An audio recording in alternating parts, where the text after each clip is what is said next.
Bonjour à toutes et à tous, bienvenue dans Cinécast. Salut Thibaut. Salut Guillaume. Cinécast, c'est l'émission qui vous fait frémir, j'ai envie de dire, chanter, pousser la chansonnette, non, surtout découvrir les dernières sorties cinéma et streaming. Mais avant de plonger notre film du jour qui s'appelle Sur un air de blues en français et en anglais, c'est Song Song Blues, si je me trompe pas. Pensez à vous abonner sur la plateforme de votre choix, à liker si vous êtes sur YouTube ou à laisser un avis sur votre application de podcast favorite. Alors, Sur un air de blues, c'est un film qui, sort le 31 décembre, donc c'est, pour la Saint-Sylvestre, signé Craig Brewer avec Hugh Jackman et Kate Hudson dans les rôles principaux et je dois le dire, c'est presque une catégorie de film pour Hugh Jackman parce qu'on le connaît en Wolverine, on le connaît, parfois en acteur plutôt dramatique, mais il a aussi un petit côté showman. On le sait puisqu'il a joué dans The Greatest Showman, puis il fait aussi des trucs à Broadway, il fait ses spectacles un peu partout dans le monde où il fait des claquettes et le voilà ici sur un film où il peut revêtir son plus beau costume, à paillettes et sa grosse perruque, puisqu'il est, question d'un film sur une histoire vraie. Hugh Jackman et Kate Hudson incarnent 2 musiciens fauchés qui redonnent vie à la musique de Neil Diamond en formant un groupe lui rendant hommage. Ensemble, ils prouvent qu'il n'est jamais trop tard pour suivre son cœur et accomplir ses rêves.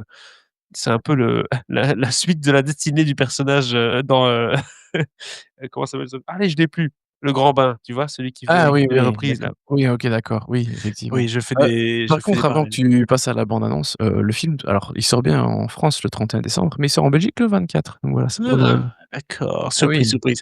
Pas de bande annonce Thibaut, on peut pas mettre la bande annonce Ah oui, puisque oui, c'est du c'est vrai, c'est cinéma vrai. et de la musique. YouTube a dit non. Ma Je pense que Neil Diamond, ça passe pas. Voilà, tout à fait. Donc, c'est un beau film sur des losers magnifiques, hein, et c'est toujours un sujet qu'on affectionne quand même, hein. Ah bah, oui, ça, c'est clair et surtout que, les losers magnifiques, bah, c'est des personnages que Hugh Jackman joue quand même plutôt bien en général, hein. Il en est pas à son coup d'essai avec un film comme celui-ci. C'est sûr que bah, tu vois, on a ce couple qui, a priori, enfin voilà, ils ont tous les 2 leur acte. C'est-à-dire que le personnage de Hugh Jackman, de base, il joue pas, il fait pas vraiment une espèce de cover de Neil Diamond, il fait autre chose, il fait notamment Elvis, enfin, tu vois? Et puis, le personnage de Kate Hudson, elle fait autre chose et puis, voilà, ils se rencontrent lors d'une espèce de show de cover, enfin de sosie, tu vois? Et et c'est là qu'ils se rendent compte qu'en fait, ils pourraient faire Neil Diamond parce qu'il y a une petite ressemblance et voilà.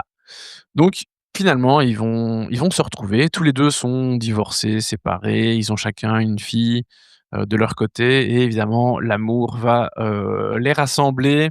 Ils vont devenir un beau couple et se lancer dans ce show voilà, de reprises de chansons de Neil Diamond avec des chansons qui sont pas forcément connues, hein et le personnage de incarné par Hugh Jackman, tient absolument à ouvrir le show par une chanson que personne ne connaît a priori, ou presque. Donc pas une façon, de partir gagnant, tu vois? Il veut surtout pas commencer par, Sweet Caroline, oh, Oh, oh, oh! Il le met oh. dans la bande annonce quand même, hein. Bah oui, bien sûr. C'est la seule chanson de Neil Diamond que je connais parce que vraiment je connais rien de Neil Diamond. Parce que tu as déjà Donc regardé un voilà, match de foot anglais. Voilà. hem et donc, on a en fait tous les éléments des recettes qu'on connaît un peu, tu vois, de ce genre de film. C'est-à-dire les losers magnifiques, bah, donc ces gens qui ont pas beaucoup de chance dans la vie, ils galèrent pour, gagner de la thune, ils sont artistes, un peu bohèmes, ils essayent de gagner de l'argent avec leur nouveau show, tu vois? Et plus avec d'autres actes sur le côté pour essayer d'avoir, assez de thunes, tu vois? Et puis il y a aussi malheureusement un drame, familial qui va les toucher gravement plus tard dans l'histoire et en fait, ce qui fait que, bah, malheureusement c'est un film qu'on a déjà vu un paquet de fois en fait. Mais on a tout un discours évidemment sur la résilience, l'abnégation, le courage, se dire que, bah, ces personnages, malgré enfin ils arrivent à s'en sortir, tu vois? Malgré les événements dramatiques qui se déroulent. Quand il y en a un qui est au fond, l'autre est au top et inversement, tu vois? Donc ils sont là pour se soutenir et puis il y a un moment où forcément, bah, ils vont craquer et c'est normal de craquer parce qu'il y a un moment, on peut pas être au top en permanence.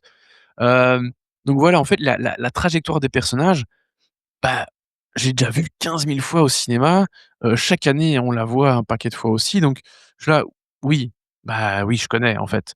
Et quand tu me dis: «Comment ça va se terminer?» Je suis là: «Bah, oui, je m'y attendais».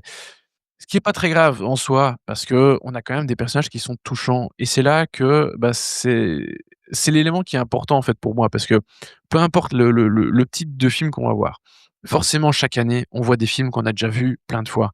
Je veux dire au niveau des recettes, des histoires, hein, Bah, oui, les films sur le sport, bon, il y en a pas forcément tant que ça, mais c'est un peu globalement les mêmes structures à c'est chaque des fois. genres, quoi, oui.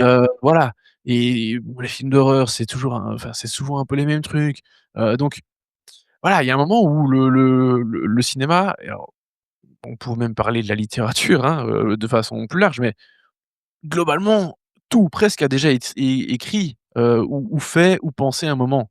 C'est Donc dans la avoir un manière truc, que ça une change tout, idée oui. vraiment très, très originale, maintenant, faut y aller, hein.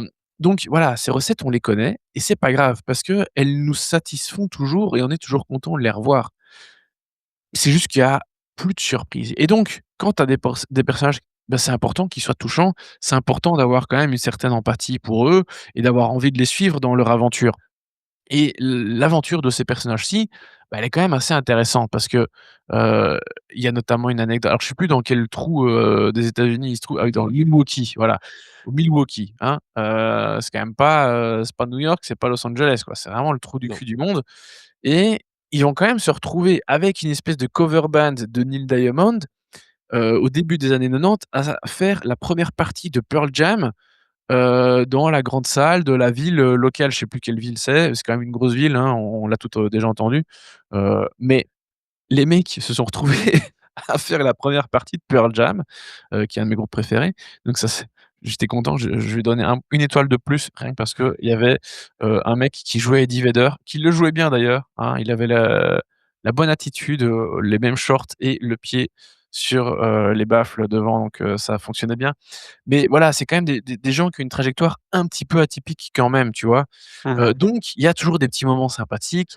Il y a des moments où on se dit: «Ah bah, les personnages là, ils se détestent, ça va pas fonctionner». Il y a toute une galerie de personnages secondaires qui est assez intéressante aussi, notamment dans l'équipe de managers, dans les musiciens qui vont les accompagner.